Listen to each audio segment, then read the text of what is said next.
HeatherAsh, what is the nicest thing a non-family member has ever done for you? This was such a hard question, but when I really tracked back through my life at all the kindness and the beauty that I've experienced from people, I really settled in an experience I had with my mentor and my dear friend, Don Miguel Ruiz, which was him kind of kicking us all out. So here's the story. So I started working with Don Miguel in 1994, had a dream about him, and then over the next 6 years, really, really intensely studied with him and was incredibly dedicated to the work and to learning as much as I can and learning to teach. And in 1999, a group of all the teachers went to Egypt. And it was a really incredible trip because it was the first time any of us had traveled to Egypt together. And we traveled all over the place together, but this is the first time that we had gone to Egypt. It was also the first time that Miguel had called together like his senior teachers.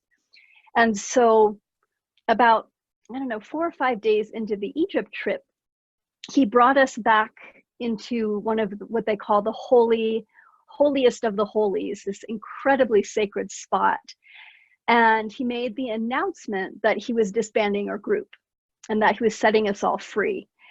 And I was in complete shock for days after that. And I remember sitting and just being like, this can't be happening. Like, this is my family. And I fought it for a while and really tried to hold people together and to figure out how could we continue. But something happened in my body.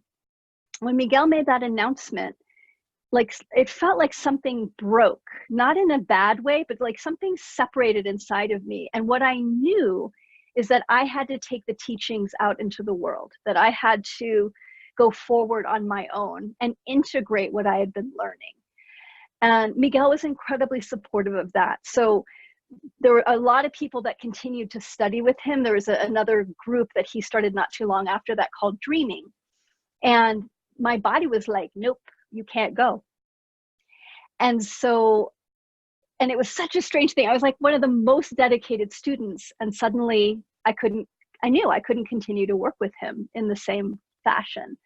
And so I took all my energy and started the Toltec Center of Creative Intent in Berkeley. And Miguel was incredibly supportive. Remember when I had the brochure for that first center in Berkeley, and I showed it to Miguel, and he was like, this is really good, sweetheart. You're taking action. This is good. Keep going. So he completely encouraged me to find my own way. He was always incredibly supportive and loving, and also let me make mistakes, like let me figure it out as I went along.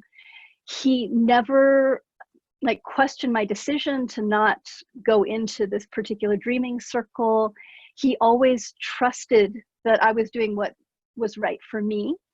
And he always welcomed me back with open arms. And I think that was one of the biggest shifts in our relationship, is that, you know, when you're around somebody who's completely unconditionally loving, for me, when I would be in relationship with Miguel, like whenever I would see Miguel when I first started working with him, there was always this sense of fear and awkwardness and like not wanting him to see me, because I knew he could see through everything. And so it felt really vulnerable to be around him. And after I went off on my own and started teaching more seriously and opened the center, probably a couple years after that, yeah, something like that, I found Miguel. I was in Las Vegas, and Miguel happened to be in Las Vegas as well. So I went to see him, and it was I don't remember what event it was. He was hanging out with a bunch of people. And I just went and sat in front of him and looked into his eyes and held his hands and just said, thank you. And there was no fear. There was no need to withhold myself or to feel, I don't even know how to explain it. I just felt wide open and love. I just felt immense love for him.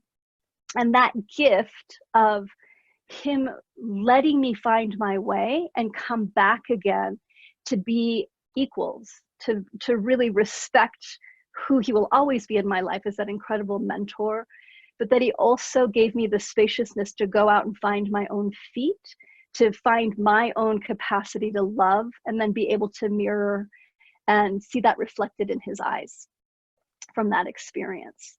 So I would say that was definitely one of the kindest things, that the nicest things that anyone has done for me, is give me my freedom and still be present for when I came back to share what I had learned.